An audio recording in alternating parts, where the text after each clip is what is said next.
Olá, bom dia a todos e todas que nos assistem nesta manhã de domingo. Eu sou o pastor Irênio Silveira Chaves e este é o programa de estudo bíblico à distância da Igreja Batista da Orla Oceânica. Você, para nós, é alguém muito especial para quem nós dirigimos nossas reflexões, nossa meditação e também nosso convite para caminhar com a gente, para seguir Jesus conosco, para poder aprendermos juntos mais sobre a palavra de Deus, sobre o projeto do Senhor para uma vida feliz no mundo. Nós estamos estudando o Sermão do Monte, um dos textos mais impactantes da palavra de Deus. Não há quem não conheça esse texto, pelo menos de ouvir falar. Pelo menos assim, nós entendemos que o que foi dito no Sermão do Monte causou uma grande revolução no mundo. Mudou a maneira de pensar de muitas pessoas, em vários lugares, em várias ocasiões, em várias épocas. E isso para nós é importante, porque esse sermão pregado por Jesus no começo do seu ministério traz para a gente as orientações básicas para a vida, principalmente os aspectos relacionados à vida no reino de Deus.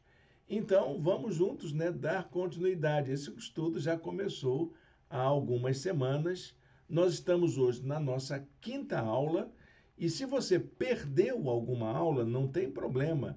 Essas aulas estão gravadas em nossa playlist lá no nosso canal no YouTube e você poderá assistir a hora que quiser, rever e poder acompanhar os nossos estudos de maneira que você também cresça com isso. Bom, pessoal, nós temos um material de apoio para esse estudo. Você tem em nosso blog também uma lista de estudos bíblicos. E lá tem a apostila dos estudos no Sermão do Monte. Você pode baixar a apostila, ela é de graça, está em PDF e você pode ler em qualquer equipamento digital de leitura que você tenha, seja seu computador, seu celular, seu tablet, seu e-reader. Todos esses materiais, todas essas tecnologias aceitam muito bem e facilmente o conteúdo do PDF que produzimos. E mais, os sistemas digitais hoje ajudam até quem não enxerga. Se você tem acesso ao PDF, você pode acionar o modo leitura, que ele vai ler para você esse texto. É interessante essa nova tecnologia, facilita muito a vida de todas as pessoas. Então, vamos para o nosso estudo, vamos acompanhar a nossa aula de hoje. Está aqui a nossa apresentação, como fazemos sempre, essa comunicação visual da nossa aula. Eu quero que você possa estar atento quanto àquilo que vamos falar.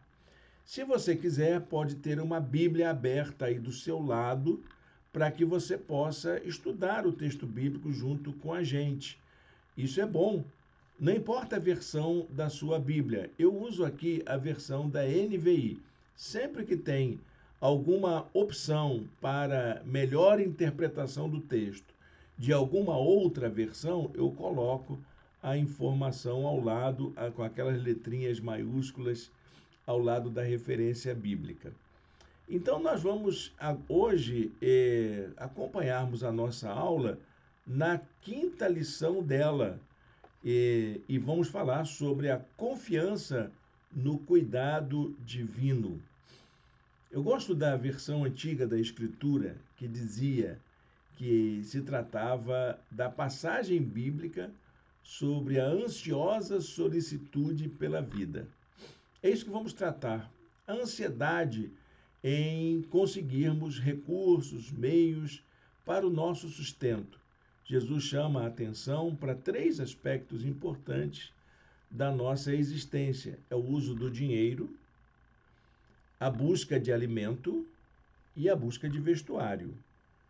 E Jesus chama a gente para pensar nisso e encontrar uma maneira que a gente possa viver de tal modo que Deus cuide da gente também nessas áreas. Como que a gente faz isso? Bom, é a nossa aula de hoje. Vem com a gente, vamos acompanhar junto até o final, que você vai aprender muito com aquilo que a palavra de Deus tem a nos dizer. Para nosso começo da aula, eu separei um versículo, não, na verdade são duas partes de dois versículos, para que chame a atenção da gente sobre o que Jesus queria que nós pensássemos.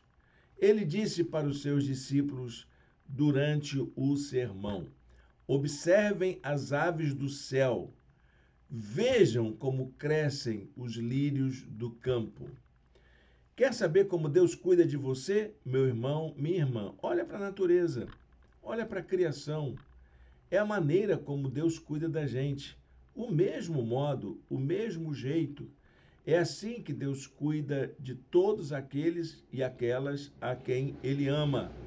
Ele cuida como quem criou, como um pai amoroso, como alguém que zela por aquilo que é expressão do seu amor. E nós podemos confiar nisso, nós podemos ter a certeza que Ele está cuidando de nós, sim, porque Ele não vai deixar faltar aquilo que é mais importante para a nossa existência no mundo. Bom, gente, a nossa aula de hoje vai estar baseada no capítulo 6 de Mateus, versos de 19 a 34. Então, se você tem a sua Bíblia aí ao lado, folheia a Bíblia rapidinho, deixa aberta nesse texto que será importante para nosso estudo hoje aqui. Eu preparei uma frase de efeito, essas frases que a gente está usando como se fosse uma síntese da nossa aula. Diz assim a frase que eu elaborei. Pode ser que eu pense até depois sobre isso. Deus sabe o valor de cada vida. Por isso, Ele cuida da sua criação com amor. Isso é minha compreensão, tá bom, gente? Eu entendo que para Deus cada vida importa. Não estamos aqui limitando o conceito de vida. Cada forma de vida é importante para Deus. Sabe por quê? Porque nós precisamos, para a nossa existência, para a nossa vida, de termos todas as formas de vida existindo de maneira digna no mundo, tal como Deus criou para ser. Isso quer dizer que a gente precisa, inclusive, dos micro-organismos, mas também a gente precisa do macro-organismo. E a quebra do equilíbrio dessa relação com as formas de vida é o que nos adoece, é o que nos destrói. Então, precisamos desse equilíbrio, precisamos de cuidar de que essas formas de vida possam nos ajudar a termos uma vida melhor no mundo. Essa lição de hoje vai falar muito sobre como nós podemos cuidar da nossa própria vida, a fim de que ela sirva como um instrumento nas mãos de Deus para abençoar outras formas de vida. Vamos adiante?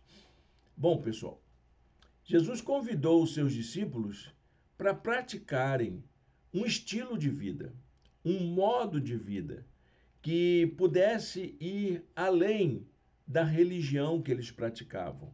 Todos eles eram judeus e Jesus queria que eles pudessem expressar um modo de viver baseado não nas práticas religiosas, mas em atitudes que estivessem engajadas com os problemas, as circunstâncias, as situações concretas da vida.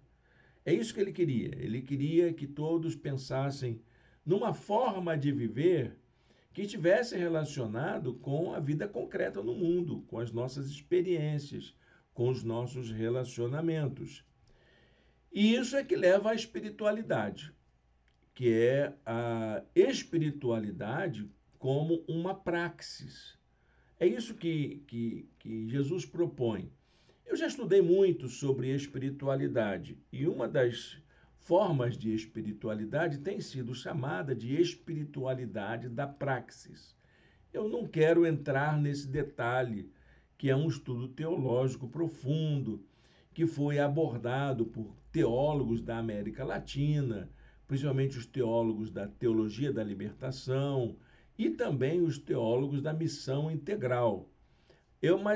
O que a gente precisa pensar aqui, meus irmãos e minhas irmãs, é que nós vivemos num mundo conturbado, num mundo que se afastou de Deus e que há marcas dessa existência no mundo que afetam a nossa relação com Deus. Então, a gente precisa procurar uma vivência que aponte para uma sintonia entre a minha vida no mundo e a minha vida interior.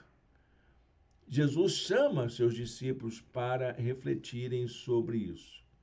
E isso em si é que se diz respeito à espiritualidade de Jesus. Uma espiritualidade que é libertadora, transformadora e que nos leva a uma vida mais solidária, mais participativa no mundo. Jesus nos chama, então, para que a gente possa enfrentar as circunstâncias de maneira criativa, de maneira esperançosa, de maneira confiante de que aqueles problemas que nos afetam podem ser superados, podem ser trabalhados para a nossa vida melhor. O problema que eu tenho não é só meu, é o problema humano, é o problema de todos os seres vivos do planeta. E o que ameaça a vida de todos nós? É o fato da gente, como ser humano, viver longe de Deus. É isso que ameaça a vida do planeta. Se você trocar em miúdos, por que tem crise global, por que tem crise ambiental, por que tem crise climática, crise social e etc. Por quê? Porque a gente está distante de Deus, a gente está vivendo de um modo que contraria os propósitos de Deus para uma vida humana digna. E isso começa a mudar a partir do momento que a gente experimenta um pouco dessa vida interior, desse modo de entender a nossa relação com Deus. E nos leva a tomar decisões. Olha, gente, a maior ameaça que a sua vida de interioridade, de busca de Deus, enfrenta é a falta de sintonia entre a vida que você tem como fé, como confiança e a sua vivência comunitária. Essa é a maior ameaça. Os cristãos mais piedosos, eu diria até aqueles mais fundamentalistas, estão corretos quando dizem que o mundo é uma ameaça. É verdade, mas não para a gente fugir dele, mas para a gente encará-lo como nosso desafio. Nós fomos chamados para viver a nossa fé no mundo, não fora dele. Enquanto estivermos aqui, esse é o nosso desafio. É isso que precisamos fazer. Lidar com as nossas dores, lidar com as nossas experiências, lidar com as nossas decepções, com as nossas alegrias também. E nisso tudo está implicado o outro.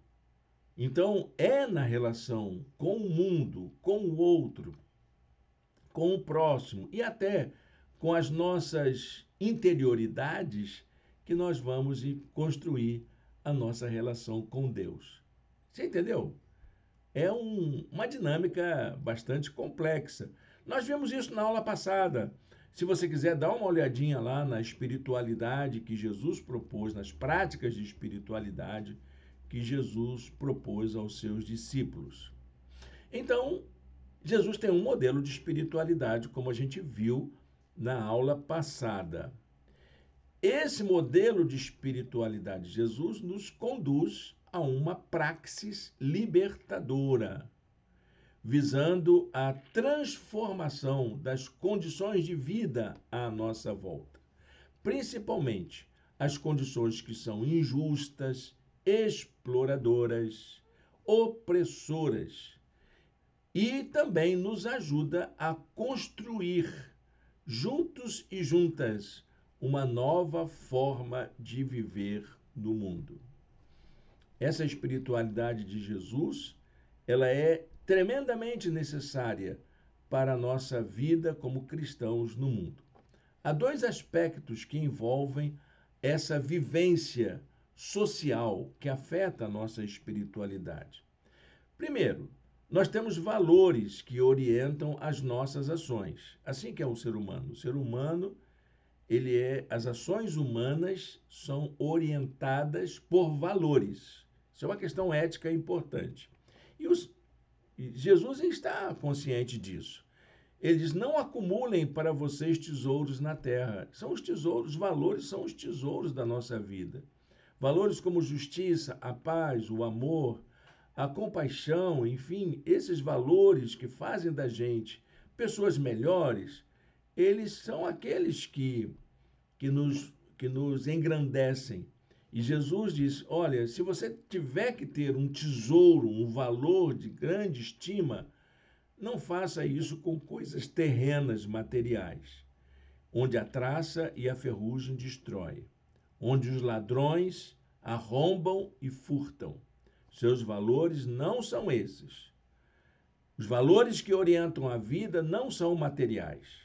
São valores morais, espirituais, valores éticos que levam a gente a viver melhor. E o segundo aspecto é o fato de que a mentalidade que orienta as nossas atitudes, elas podem estar equivocadas. Nós não agimos por impulso. Nós não agimos simplesmente por instinto.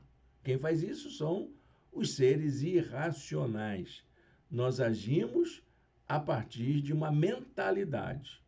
Então, existe aí a mentalidade que domina o tempo e existe a nossa forma de pensar. E é isso que nos orienta. Nós somos movidos pelos nossos pensamentos. Ou que são intencionais ou que são reflexivos. A gente pode agir intencionalmente por causa de uma vontade deliberada nossa, ou pode refletir sobre aquelas coisas que a gente diz que fiz sem pensar, falei sem pensar. Mas o pensamento, a mentalidade está sempre presente nas nossas atitudes. Jesus também reconheceu isso. Ele diz que os olhos são a candeia do corpo. Por que os olhos?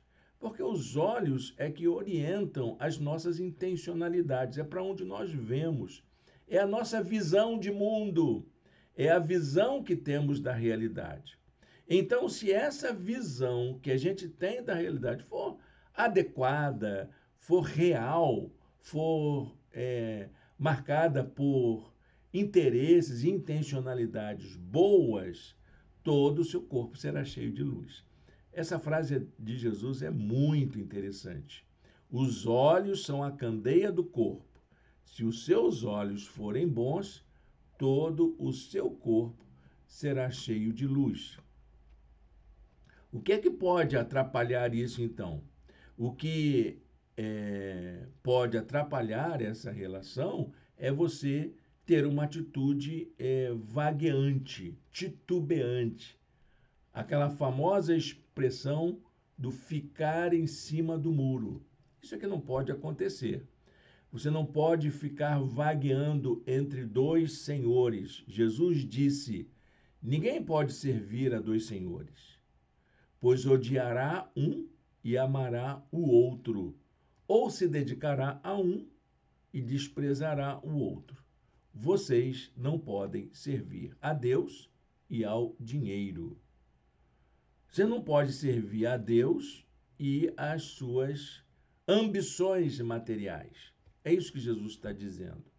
Jesus usa a palavra mamon, que se refere ao dinheiro.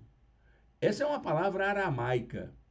Ela não tem uma tradução adequada para a gente. Pode ser riqueza.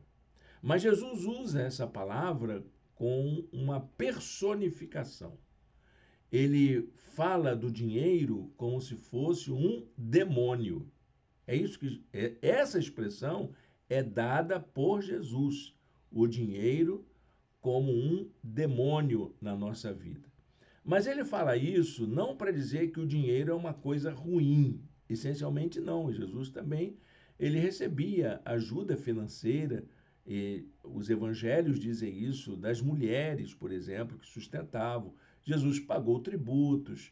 Jesus observou as ofertas no templo. O dinheiro é um assunto interessante para Jesus. Mas ele chama a atenção dos seus discípulos não para o dinheiro em si, mas para a idolatria da riqueza. Então não dá para você servir a Deus e ao dinheiro. Há uma tendência no nosso tempo, e essa tendência vem se desenvolvendo desde o começo da modernidade. Olha, gente, quando eu falo da tal modernidade, nós estamos falando de uma mentalidade que a cultura ocidental desenvolveu a partir do século XVII. Então, você que está aí olhando essas discussões todas sobre economia, sobre gastos, sobre essa forma de construir a vida social, ela vem de longo tempo, ela vem lá do século XVII, tá bom? Mas não quer dizer que ela sempre foi assim, foi século XVII que se instaurou essa mentalidade. A gente, quando estuda no colégio, lá no ensino médio, isso eu aprendi com meu professor de sociologia, pastor Walter Santos, foi meu professor no ensino médio, que era pastor da primeira igreja batista de São João de Meriti. E ele disse uma coisa que eu achei muito interessante. A mentalidade que foi instaurada na modernidade chama-se mercantilismo. Já ouviu falar essa palavra? É exatamente essa ideia que passa de uma sociedade do mercado, baseada numa relação de consumo, que visa a obtenção de lucro. Isso é o mercantilismo. É uma sociedade de mercado baseada no consumo e visando o lucro. São três palavrinhas que nós nos acostumamos a usar no dia a dia: mercado, consumo, lucro. Então, essa tendência é de aproximar todas as coisas, inclusive a religião, a essa cultura de consumo implantada por essa mentalidade que surgiu na modernidade. Então, o que aconteceu? Desenvolvemos atitudes religiosas que são baseadas numa necessidade que essa mentalidade implantou de acumular, de ganhar mais. Eu quero chamar essas duas necessidades que são implantadas pela cultura de consumo como acumulação e ganância. É isso que a modernidade nos ajudou a construir. Estamos mergulhados nisso. A gente orienta os nossos desejos, a nossa percepção da nossa condição por esses dois aspectos. O aspecto da acumulação e da ganância. Quer ver uma coisa interessante? Quando a sua conta vai chegando a quase zero, você fica desesperado, porque você precisa acumular mais dinheiro na sua conta.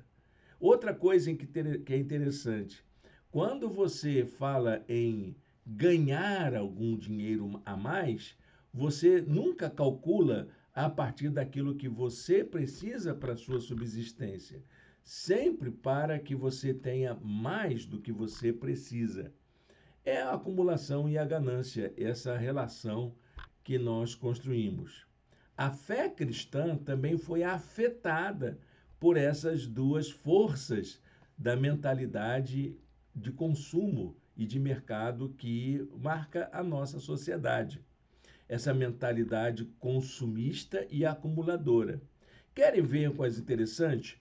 A religião cristã, ela tem marcas que envolvem, ela tem alguns aspectos que envolvem essa cultura de consumo e ela facilita. Por exemplo, a religião cristã, ela tem uma marca. A marca é a cruz. De tal maneira que quando você vê a cruz, você está dizendo, é como se fosse um produto. É um produto como a Coca-Cola, por exemplo. Você vê aquela letrinha organizada, você sabe do que se trata, não precisa nem... A marca da Nike, por exemplo, quando você vê um tênis com aquela marquinha, você já sabe quem é o fabricante. Assim como a cruz, é uma marca que... E quando a gente coloca essa cruz em algum lugar, a gente indica que ali tem um fenômeno ligado ao cristianismo. A segunda coisa que liga a religião a essa cultura de mercado, isso não é criado pelo mercado, mas é próprio da religião cristã. Tem um apelo para que você adquira um modo de vida, que adquira um estilo, que adquira um jeito de ser. E isso está ligado à aquisição da fé em Jesus. Esse modo de apreender a fé pode estar ligado a uma ação de consumo, de você buscar algo que você precisa. Não é errado, tá, gente? Mas é um aspecto do cristianismo que foi colocado para nós na mensagem do Evangelho. E o terceiro aspecto é a estratégia de comunicação. O Evangelho tem uma estratégia de comunicar, que é aquela comunicação que procura apresentar uma escolha, uma opção, algo que a gente pode adquirir, abraçar, acolher. Essa mensagem, ela tem algo de apelativo, algo de convidativo, algo de atraente. E isso também aproxima muito dessa cultura de mercado com a comunicação do Evangelho. Olha, vamos lembrar aqui esse aspecto importante. Quando eu falo isso, não estou dizendo que essas coisas do cristianismo sejam invenções da mentalidade moderna. Não. Quem apresentou esses aspectos foi o próprio Jesus de Nazaré, na sua experiência de vida. Então, isso não é uma invenção da mentalidade moderna e contemporânea. Mas esses aspectos adquirem novos contornos com o processo mercadológico, com o surgimento do capitalismo, que é o sistema econômico que sustenta essa mentalidade. Não vai aqui nenhuma crítica, tá bom, gente? Eu até acho que todo aquele que faz críticas a essa bipolaridade entre comunismo e socialismo está equivocada. Nunca leu uma vírgula sobre o socialismo, não sabe do que se trata, nem do capitalismo, nem do socialismo. Então, eu não quero entrar nessa seara, porque é uma seara da ciência política, da ciência econômica, que não é o nosso interesse aqui. Mas uma realidade é que essa mentalidade mercadológica é um aspecto que diz respeito ao capitalismo, a esse sistema econômico, sem nenhuma crítica, sem nenhum comentário de valorização nem de negação, tá bom? Então não entra, por favor, nessa. Eu não gosto, inclusive, de ouvir pregadores que falam coisas equivocadas, ou exaltando um e negando o outro, ou dando informações. Jesus não se preocupou com isso. Jesus não pregou nem a favor do capitalismo, nem a favor do socialismo. Ele não pregou nem contra o capitalismo, nem contra o socialismo comunismo. Então, esquece essa discussão não é cristã, ela não é nossa. Apenas nós precisamos encontrar elementos para pensar criticamente nessa realidade que nos é dada. Nós estamos inseridos dentro de uma sociedade de mercado que ela implica situações que afetam a nossa fé. E é disso que vamos lidar aqui. Então, o cristianismo, dentro dessa mentalidade, ele passou por mudanças, por transformações. Então, há um processo de transformação histórica do cristianismo por causa dessa mentalidade. O cristianismo ele começou lá no começo com os discípulos de Jesus como um movimento. Depois ele passa para o Ocidente e ganha a forma de uma instituição, inclusive ligada ao Estado, que é a Igreja cristã do Estado romano e que se tornou a Igreja Católica Apostólica Romana. E, atualmente, na contemporaneidade, o cristianismo desenvolveu uma estratégia de mercado. É uma estratégia de mercado mesmo, onde tudo que se faz num culto cristão hoje lembra muito bem os apelos do mercado para você adquirir um produto. É uma coisa assim bem curiosa. Valeria a pena a gente fazer um estudo, mas eu não vou fazer um estudo sobre isso hoje. Quem sabe um dia a gente estuda mais sobre isso. Ou nas minhas mensagens, nos sermões que eu prego na igreja, tem vários desses temas. Também no meu blog de filosofia, espiritualidade e psicanálise, tem vários textos sobre a relação da espiritualidade e a cultura de mercado. Se você é uma pessoa que se interessa em buscar, dá uma examinada, faz uma pesquisa, tanto nas mensagens da igreja quanto no meu blog. Você vai encontrar coisas interessantes lá, tá ok? Então, o que nós precisamos pensar nisso? Algumas mudanças precisam acontecer na nossa vida. Jesus chama os seus discípulos a pensarem nessas mudanças para que eles pudessem desenvolver uma espiritualidade da praxis, que é aquilo que vai levar seus discípulos a terem uma experiência engajada, libertadora do encontro com Deus, que faz com que a gente possa ser pessoas que agem de forma prudente, de forma sábia, de forma cristã no mundo. Vamos ver quais são essas coisas? Há 4 decisões para que a gente possa fazer essa mudança de atitude na nossa vida. A primeira atitude é troque a ganância, lembra aí da ganância? Consumismo e ganância. Troque a ganância pela generosidade. Jesus não valorizou o acúmulo, mas ele valorizou a capacidade de doar-se. Jesus ensinou que a vida cristã está mais baseada na doação e na entrega do que na ganância. Isso é um aspecto que a gente precisa lembrar sempre. Ele disse: onde estiver o seu tesouro, lembra dos valores, lembra da mentalidade, onde tiver sua cabeça, aí também estará o seu coração. A ganância, ela tem um efeito nocivo na nossa fé. Ela está aí escamoteada em várias de nossas preocupações. Essa preocupação, o que eu vou comer, o que eu vou vestir amanhã. É isso que Jesus chama a atenção. E isso pode ter embutido esse conteúdo que envolve a ganância da cultura de mercado, que na verdade é uma inquietação natural até, né?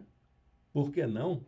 Quanto à necessidade de se prover meios de sustento. Quem nunca se preocupou com isso, né? Como é que você vai pagar os boletos no final do mês? Como é que você vai pagar suas contas? Como é que você vai dar moradia para os seus filhos, sustento, alimento. Tudo isso é muito, muito preocupante mesmo e tira até o nosso sono, nos desassossega.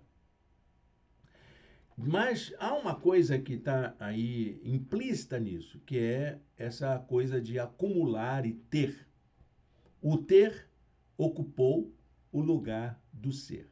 Essa cultura de consumo está muito mais baseada naquilo que você tem do que naquilo que você é. E aquilo que você tem ou não tem não pode definir quem você é. Com isso, muitos valores cristãos ficaram prejudicados. Valores como a solidariedade, a compaixão, a generosidade, a misericórdia, o perdão, o amor, a justiça, a paz, está tudo prejudicado por causa dessa ideia do ter. Você acaba substituindo essas ações por práticas que estão ligadas ao consumo, à ganância, à acumulação. Eu sei que é difícil falar sobre isso, a gente tem aí sempre a ideia de uma espiritualização da nossa prática no mundo, mas não há uma espiritualidade do mundo fora da nossa realidade. Você passa alguns minutos em oração, mas logo você vai ter que enfrentar a vida, meu irmão, minha irmã, porque o boleto vem, a conta vem, a despensa esvazia e você tem que repor. Isso tudo é muito preocupante mesmo. A mentalidade consumista, que é orientada pelo ter, impede que a gente desenvolva uma compreensão clara do que é ser generoso. O que é ser generoso para você? Há muitas pessoas que participam de campanha de doação e vai lá no seu armário e pega o resto. Aquela roupa velha, que está ali rasgada, suja, rota, e dá para as pessoas mais pobres. Bom, isso não é ser generoso, tá bom, gente? Isso aí é você descartar uma coisa que você não quer. A generosidade é você tirar daquilo que é seu, que caracteriza você, dividir o que você tem com o seu próximo. Como é que você faz isso? Gente, não me pergunta isso não, mas você precisa exercitar isso todo dia. Jesus chama a gente para ser generoso. E ele diz, seja generoso. De que maneira? Com aquilo que você tem, os seus bens. Ele diz, acumulem para vocês tesouro nos céus. Então, pega essas atitudes todas e valoriza a sua vida. Faz aquilo que te engrandece, aquilo que te enaltece como pessoa, que faz bem para você. Doar, ser generoso, faz muito bem para a nossa vida interior. Segundo, seja generoso como uma marca do seu caráter. Que as pessoas olhem para você e vejam que você faz isso por uma qualidade sua, como uma característica inerente a você. Jesus disse, portanto, se a luz que está dentro de você são trevas, se você só tem coisa ruim dentro de você, que tremendas trevas são. Nossas atitudes vão demonstrar isso. E também seja generoso como uma escolha pessoal, uma decisão sua. Eu quero ser generoso. Eu quero dividir com as pessoas aquilo que eu tenho. Ter não é um problema. O ter acima do ser é que é um problema. Deus conhece nossas necessidades. Por isso que a melhor escolha que podemos fazer é confiar no cuidado divino.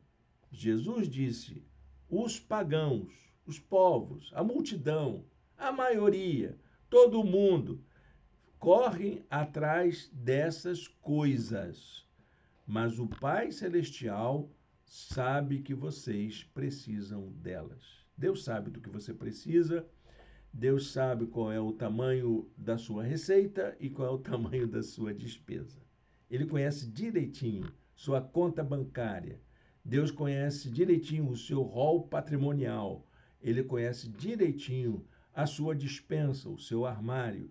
Ele sabe do que você precisa e ele quer cuidar de cada um de nós. A segunda atitude é encontre caminhos para vencer a ansiedade. Sim, porque essa coisa da falta, da necessidade de ter, gera uma ansiedade em nós. Nós vivemos ansiosos. Como eu disse, a versão mais antiga usava o título dessa passagem como a ansiosa solicitude pela vida. Essa ansiedade, porque eu não sei como é que vai ser, a minha despensa está vazia. Eu lembro muito da minha mãe, que a gente teve uma infância muito pobre.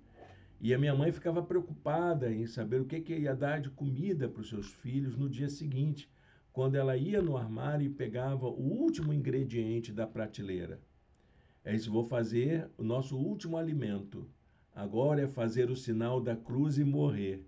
Gente, era horrível, mas era o jeito dela falar. Era a maneira como ela entendia. Ela estava demonstrando a sua ansiedade, a sua preocupação com o amanhã. Legítimo? Claro que sim. Quem é que não vai ficar preocupado com isso, né? A gente disser que não se preocupa, a gente está mentindo e até sabotando a gente mesmo. Mas Jesus faz um convite.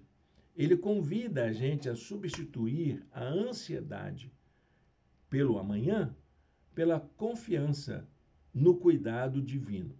Aquele que nos ama não vai deixar nos faltar aquilo que precisamos para a nossa existência. Ele não vai deixar de cuidar de nós. De alguma forma, Deus vai prover o quê? O ter? Não, o ser. Você saber conviver com essa realidade que pode ser muitas vezes dura. Não é que você vai aceitar isso, mas você vai encontrar formas de lutar, de sobreviver, de lidar com essa condição de carência, de ausência, que muitas vezes atravessa a nossa vida. E não é só em relação ao sustento, não. Em relação a outras coisas da vida, afeto, relacionamentos, em tudo. Jesus diz: não andeis ansiosos pela vida. A tradução mais antiga. A tradução atual da NVI que nós usamos diz: não andeis, não fiquem demasiadamente preocupados. Há 3 metáforas que Jesus usa para falar sobre aquilo que pode causar ansiedade na vida da gente. A primeira metáfora é das aves dos céus, que se refere à ansiedade com o consumo. Ele diz: observem as aves do céu. Não semeiam, nem colhem, nem armazenam em celeiros. Contudo, o Pai Celestial as alimenta. Não têm vocês muito mais valor do que as aves? A segunda metáfora é a metáfora do tempo. E ele usa essa metáfora para se referir à ansiedade por causa da nossa finitude. Nós sabemos que tudo caminha para um fim. Ele disse: quem de vocês, por mais que se preocupe, pode acrescentar 1 hora que seja à sua vida? Tem um time de futebol que está usando uma frase muito crítica, que eu acho meio esquisita. Mas ele diz: ninguém morre nos devendo. Ninguém morre nos devendo. Nada acontece fora do tempo de Deus. Deus tem o controle da nossa história. Ele sabe conduzir a nossa vida. Então, entregue sua vida nas mãos dele. E a terceira metáfora é a metáfora do lírio nos campos. Lembro de um bonito livro que eu li na adolescência, de Érico Veríssimo, com esse título: Olhai os lírios do campo. E falava muito dessa esperança, dessa confiança na provisão divina. Essa metáfora que Jesus usou se refere à ansiedade provocada pela vaidade, pela aparência, porque a gente quer se mostrar bonito, então precisa de uma roupa nova, abrir o meu guarda-roupa e encontrar coisas ali que possam me fazer bem. Jesus disse: eu lhes digo que nem Salomão, em todo o seu esplendor, vestiu-se como um deles. Deus cuida até da sua aparência. Ele cuida das suas necessidades e também cuida da sua aparência. Ele está cuidando de você. Essas metáforas são retiradas da vida da criação. E elas demonstram que Deus cuida de cada forma de vida. Ele não desampara. Ele cuida de cada uma de forma especial. Para Deus, toda forma de vida importa. Por isso, ele cuida de todos e todas com amor. Gente, pega lá a sua apostila, olha nessa página essa expressão. Para Deus, toda forma de vida importa. Deus se importa com cada ser vivo. Jesus declara que a preocupação demasiada com as necessidades materiais pode ser um sério indicativo de uma fé pequena. Você que fica, o que eu vou comer amanhã? Será que eu vou ter para pagar a conta no final do mês? Não sei o quê. Isso pode ser indicativo de uma falta de fé ou de uma fé pequena. Se Deus veste assim, diz Jesus, a erva do campo, que hoje existe e amanhã é lançada no fogo, não vestirá muito mais a vocês, homens de pequena fé. Bom, vamos à terceira atitude. Substitua a insegurança pelo contentamento. Contentamento é uma atitude de você estar satisfeito com aquilo que a vida lhe fornece. Não quer dizer acomodado não, tá bom, gente?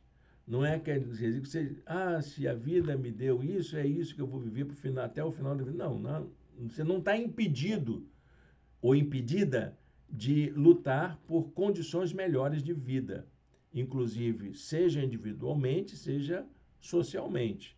Nós podemos lutar, devemos até lutar por condições melhores de vida. O que é o contentamento? Contentamento é uma atitude que implica estar satisfeitos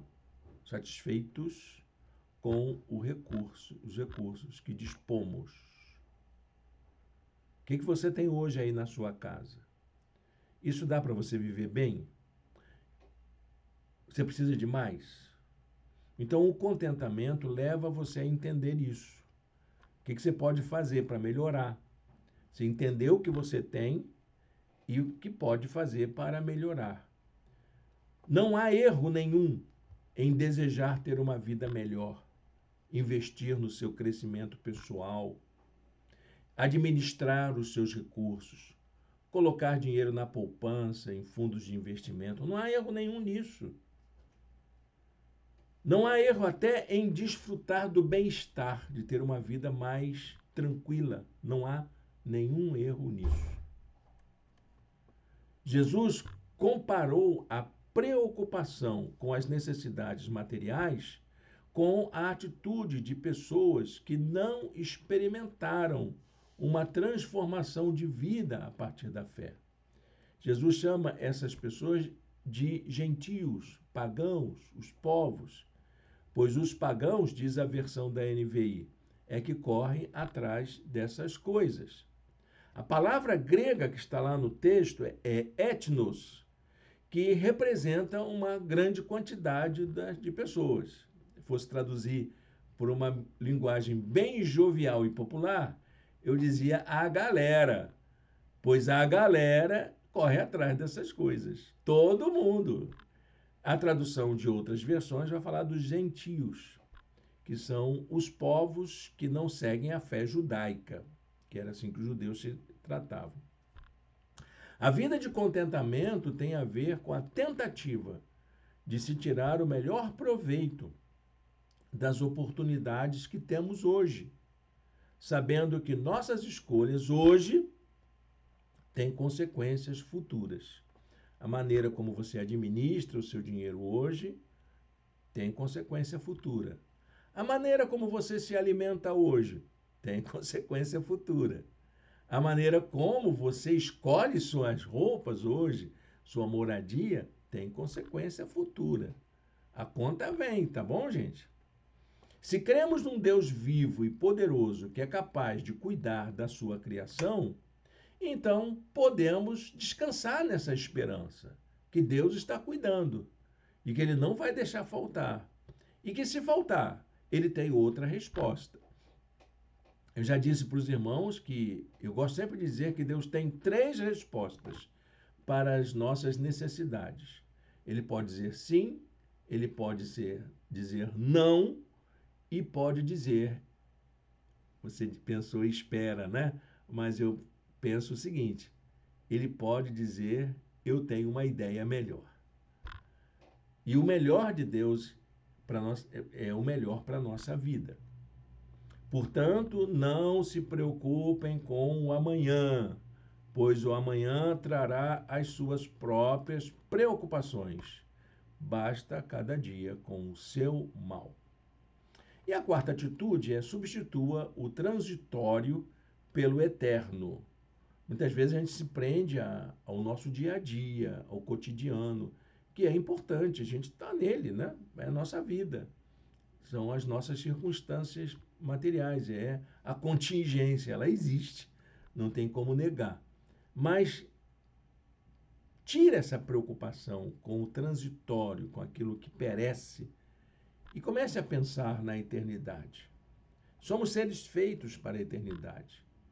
Vivemos tempos que não valorizam isso, que se preocupam apenas com aquilo que se esvai.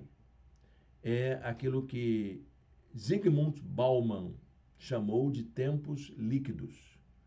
Então, nesses tempos líquidos, as relações são todas transitórias, são superficiais, fluidas, como se fossem líquidos que escapam de nossos dedos. Jesus nos chama a uma vida de compromisso com o reino de Deus, que não é baseado no transitório, e sim no eterno.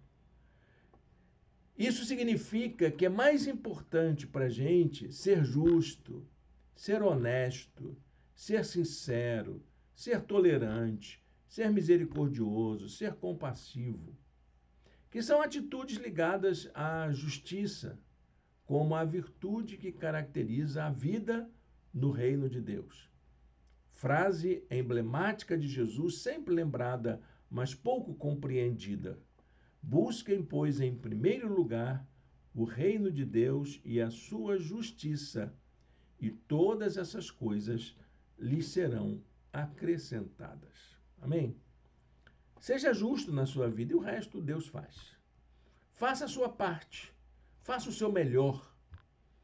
Cuide de você ser uma pessoa boa e Deus vai cuidar de você. Eu tenho certeza disso. Viver no reino de Deus é isso, é praticar a justiça, fazer o bem. E Deus vai cuidar para que todos e todas possam ter acesso a uma vida digna. Lutar por justiça é a nossa característica como cristãos no mundo. Bom, pessoal, estamos chegando ao final da nossa lição. E eu quero deixar, então, a nossa lição aplicada à vida. Vamos ver aí esse texto que eu preparei para servir de uma síntese da nossa aula de hoje. Jesus estimula seus discípulos a buscarem ao Senhor como o principal propósito da vida, de tal modo que nada, nem mesmo o apego às coisas materiais, possam mudar isso. Nosso propósito de vida é viver com Jesus. E nada pode interferir, pode até nos inquietar, trazer um mal-estar, mas não nos demover do nosso intento de viver com Jesus. A nossa melhor opção de vida é buscar o reino de Deus. Em lugar de juntar riqueza além do necessário, de ter uma perspectiva de vida mesquinha, de andar ansioso por causa das nossas necessidades materiais. Isso só está no Sermão do Monte? Não, está nas cartas de Paulo, nas cartas apostólicas também. A carta de João diz assim: o mundo e a sua cobiça passam, mas aquele que faz a vontade de Deus permanece para sempre. Amém? Deus abençoe a leitura da sua santa palavra, o estudo e tudo aquilo que conversamos aqui nesta manhã. Vamos falar sobre os nossos deveres de casa, as nossas tarefas? Você tem como tarefa para fazer em casa? Baixe a apostila, ela é importante para você. Segundo, leia o texto Leitura de Apoio. Está lá na apostila, no final da lição de número 5. Um texto interessante sobre a generosidade. Reflita sobre as questões baseadas na leitura de apoio. Depois do texto, tem umas questões para você pensar. Pode também usar para discutir com um grupo. Leva para o seu grupo de convivência, seu pequeno grupo, seu grupo familiar, seja no trabalho, seja em casa. É importante você debater isso com as pessoas. E faça a leitura diária. Estamos fazendo uma leitura diária da Bíblia relacionada ao Sermão do Monte e ao Sermão da Planície, que é o equivalente lá no Evangelho de Lucas. Amém? Deus a abençoe na aplicação dessas tarefas. Vai ajudar você a aprofundar o seu conhecimento. Vamos orar? Vamos colocar nossa vida diante de Deus. Obrigado, Senhor, por esta palavra desta manhã. Ajuda-nos, ó Deus, a vivermos com contentamento, sabendo que o melhor para a nossa vida o Senhor já está provendo. O teu plano é melhor para nós. Dá-nos essa certeza, essa confiança, em nome de Jesus. Amém. Amém, meu irmão, minha irmã. Muito obrigado pela sua companhia. Logo mais à noite, teremos a nossa reunião presencial com a celebração da Ceia do Senhor. Convido a todos e todas que nos assistem a estarem conosco, nossos irmãos, nossas irmãs de nossa igreja, para a gente poder estar juntos celebrando ao Senhor. Um bom domingo na presença de Deus.